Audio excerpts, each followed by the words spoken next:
ಅವರು ಕೊಟ್ಟಿರ್ತಕ್ಕಂಥ ಇವತ್ತಿನ ಎಲ್ಲ ಪತ್ರಿಕೆಗಳಲ್ಲಿ ಲಕ್ಷಾಂತರ ರೂಪಾಯಿ ಖರ್ಚು ಮಾಡಿ ಸುಳ್ಳಿನ ಸತ್ಯ ಅನ್ನೋದನ್ನ ಯಾವ ರೀತಿ ಬಿಂಬಿಸಬೇಕು ಅನ್ನೋದನ್ನ ಪ್ರಯತ್ನ ಭಾರತೀಯ ಜನತಾ ಪಾರ್ಟಿಯವರು ಮಾಡಿದ್ದಾರೆ. ಭಾರತೀಯ ಜನತಾ ಪಾರ್ಟಿಯವರು ಏನು ತೀರ್ಮಾನ ತೆಗೆದುಕೊಂಡಿದ್ದಾರೆ, ವಿಕಸಿತ್ ಭಾರತ್ ಗ್ಯಾರಂಟಿ ರೋಜ್ಗಾರ್ ಅಜೀವಿಕ್ ಮಿಷನ್, ಅದಕ್ಕೆ ವಿಗ್ರಾಮ್ ಜಿ ಅಂತ ಇಟ್ಕೊಂಡಿದ್ದಾರೆ. ದೇಶದ್ರೋಹಿಗಳೆಲ್ಲ ಜಿ ಅಂತಾನೆ ಇಟ್ಕೊಂಡಿರೋದು. ಆ ಪಕ್ಷದ ಸೂತ್ರಧಾರರೆಲ್ಲ ಜಿ ಅಂತ ಇಟ್ಕೊಂಡಿದ್ದಾರೆ. ಆದ್ರಿಂದ ಆ ಗುಂಗಲ್ಲಿದ್ದಾರೆ ಇವರು. ಮನ್ರೇಗಾ ವಿಚಾರದಲ್ಲಿ ಇವರು ವಿರೋಧ ಇಲ್ಲ. ಭಾರತೀಯ ಜನತಾ ಪಾರ್ಟಿಯವರು ಅವ್ರು ಹೇಳಿದ್ದು ಮನ್ರೇಗಾ ಪರ ಇರೋರೇ ಅವರು. ಆದರೆ ಮಹಾತ್ಮ ಗಾಂಧಿನ ಕೊಂದಿರ್ತಕ್ಕಂಥವ್ರು ಮಹಾತ್ಮ ಗಾಂಧಿ ಅವರನ್ನ ದೈಹಿಕವಾಗಿ ಕೊಂದು ಈಗ ಅವರ ಮಾನಸಿಕವಾಗಿ ಅವರ ಸಿದ್ಧಾಂತಗಳನ್ನ ಕೊಲ್ಲಲಿಕ್ಕೆ ಮೊದಲನೇ ಹೆಜ್ಜೆ ಇಟ್ಟಿದ್ದಾರೆ. ಮಹಾತ್ಮ ಗಾಂಧಿ ಅವರ ವಿಚಾರದಲ್ಲಿ ಇವತ್ತು ದೊಡ್ಡ ಪತ್ರಿಕೆ ಕೊಟ್ಟಿದ್ದಾರೆ. ಏನು ಮಹಾತ್ಮ ಗಾಂಧಿ ಅವರು ಕಾಂಗ್ರೆಸ್ ಪಕ್ಷವನ್ನು ವಿಸರ್ಜನೆ ಮಾಡಬೇಕಾಗಿತ್ತು, ಮಹಾತ್ಮ ಗಾಂಧಿ ಅವರ ಗ್ರಾಮ ಸ್ವರಾಜ್ಯ ಕನಸನ್ನ ನಾಶ ಮಾಡಿದ್ದಾರೆ, ಈಗ ಮನಸ್ಸಿಗೆ ಬಂದು ಹೇಳಿದ್ದಾರೆ. ಸತ್ಯವನ್ನ ಜೀರ್ಣ ಮಾಡ್ಕೊಳ್ದೇ ಇರತಕ್ಕಂತ ಭಾರತೀಯ ಜನತಾ ಪಾರ್ಟಿಯವರು ಸುಳ್ಳಿನ ಮುಸುಕ ಹಾಕೊಂಡು ಜನಗಳ ಮುಂದೆ ಬಂದಿದ್ದಾರೆ.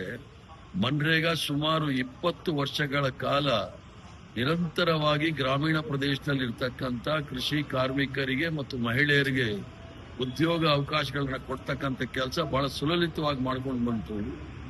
2005ರಿಂದ 2025 ಸುಮಾರು 28.4% ಏನು ನಿರುದ್ಯೋಗ ಇತ್ತು, ಅದನ್ನ 5.6%ಗೆ ತೆಗೆದುಕೊಂಡು ಬಂದಿದ್ದಂತ ಮನಮೋಹನ್ ಸಿಂಗ್ ಅವರ ಕಾಲದಲ್ಲಿ ಇದ್ದಂತ ಈ ಉದ್ಯೋಗ ಅವಕಾಶಗಳನ್ನು ಸಂಪೂರ್ಣವಾಗಿ ಬುಡಮೇಲು ಮಾಡಿದ್ದಾರೆ. ಇದು ಕೇವಲ ಕಾರ್ಯಕ್ರಮ ಅಲ್ಲ. ಭಾರತೀಯ ಜನತಾ ಮಾಡಿರ್ತಕ್ಕಂಥದ್ದು ಏನು ಅಂತ ಹೇಳಿದ್ರೆ, ಅದು ಸಾಂವಿಧಾನಿಕವಾಗಿ ನಮ್ಮ ಹಕ್ಕನ್ನ, ನಮಗೆ ಉದ್ಯೋಗದ ಹಕ್ಕನ್ನು ಕೊಟ್ಟಿತ್ತು. ಇವರು ಆ ಉದ್ಯೋಗದ ಹಕ್ಕನ್ನ ಸಾಂವಿಧಾನಿಕವಾಗಿ ಕಿತ್ಕೊಂಡಿದ್ದಾರೆ. ಅದಲ್ಲದೆ ಇವರು ಮಾಡಿರ್ತಕ್ಕಂಥದ್ದು ಏನೇನೋ ಹೇಳಿದ್ದಾರೆ. ಗ್ರಾಮ ಸ್ವರಾಜ್ಯದಲ್ಲಿ ಗ್ರಾಮ ಪಂಚಾಯತಿನಲ್ಲೇ ಡಿಸೈಡ್ ಮಾಡೋದು ಅಂತ ಹೇಳಿ, ಮನ್ರೇಗಾದಲ್ಲಿ ಗ್ರಾಮ ಪಂಚಾಯತಿ ಸಭೆ ತೀರ್ಮಾನ ಮಾಡ್ತಾ ಇರ್ತಿತ್ತು ಎಲ್ಲಿ ಕೆಲಸ ಮಾಡಬೇಕು ಅಂತ ಹೇಳಿ. 100 ದಿನಗಳ ಕಾಲ ಕೆಲಸ, ಯಾವತ್ತು ಬೇಕಾದರೂ ಆ ಕೆಲಸವನ್ನ ಇವ್ರು ತೆಗೆದುಕೊಳ್ಬಹುದು. ಆದ್ರೆ ಈಗ ಇವ್ರು ಮಾಡಿರ್ತಕ್ಕಂಥದ್ದು 160 ದಿವಸದ ಕೆಲಸ ಮಾತ್ರ. 125 ದಿವಸ ಅಂತ ಹೇಳಿದ್ದಾರೆ, ಅದ್ರಲ್ಲಿ 60 ದಿನ ಕೆಲಸ ಇಲ್ಲ. ಅದ್ರ ಜೊತೆಗೆ ನೀವು ನೋಡ್ಬೇಕಾದ್ರೆ ಅವರು ಸರಾಸರಿ 11 ವರ್ಷಗಳ ಕಾಲ ಮನ್ರೇಗಾನ ಯಾವ ರೀತಿ ಅನುಷ್ಠಾನಕ್ಕೆ ತಂದಿದ್ದಾರೆ ಅಂತ ಹೇಳಿದ್ರೆ, 30 ದಿವಸ 100ಕ್ಕೆ 35 ದಿವಸ ಅವ್ರು ಕೆಲಸ ಕೊಟ್ಟಿರೋದು. ಅದು ಹಣದ ವೆಚ್ಚ ಆಗಿರೋದು 80,000 ಕೋಟಿ ಮಾತ್ರ. ಈಗ ಬಹಳ ದೊಡ್ಡದಾಗಿ ಹೇಳಿದ್ದಾರೆ. ಕಾಂಗ್ರೆಸ್ ಅವರು ಇದ್ದಾಗ ಮನ್ರೇಗಾದಲ್ಲಿ 100 ದಿವಸ ಕೊಡ್ತಾ ಇದ್ರು, ಈಗ 125 ಅಂತ ಹೇಳಿ. 125 ಅಂತ ಹೇಳಿ ಇವತ್ತು ಈ ಸಲ ಬಜೆಟ್ ವೆಚ್ಚ ಔಟ್ಲೇ ಏನಾಗಿದೆ ಅಂತ ಹೇಳಿದ್ರೆ 95,000 ಕೋಟಿ ಕೊಟ್ಟಿದ್ದಾರೆ. 125 ದಿವಸ ಅಂತ ಹೇಳಿದ್ರೆ 2 ಲಕ್ಷ ಕೋಟಿ ಮೇಲೆ ಹಣ ಬೇಕಾಗಿದೆ. ಈ ಸುಳ್ಳನ್ನ ಯಾರಿಗೆ ಹೇಳ್ತಾ ಇದ್ದಾರೆ? ಈಗಾಗಲೇ ವರ್ಷಕ್ಕೆ 2 ಕೋಟಿ ಉದ್ಯೋಗ, ಎಲ್ರಿಗೂ 15 ಲಕ್ಷ ಅಂತ ಹೇಳಿ ಈಗ ಹೊಸದಾಗಿ 125 ದಿವಸಗಳ ಕಾಲ ಕೆಲಸ ಕೊಡ್ತೀವಿ ಅಂತ ಹೇಳಿ ಅಲೋಕೇಶನ್ ಹಣ ಇವರು ಕೊಟ್ಟಿರೋದು ನೋಡಿದ ವೆಚ್ಚ ಬಜೆಟ್ ಅಲ್ಲಿ ಹೇಳಿರೋದು ನೋಡಿದಾಗ ಅದು 95,000 ಕೋಟಿ.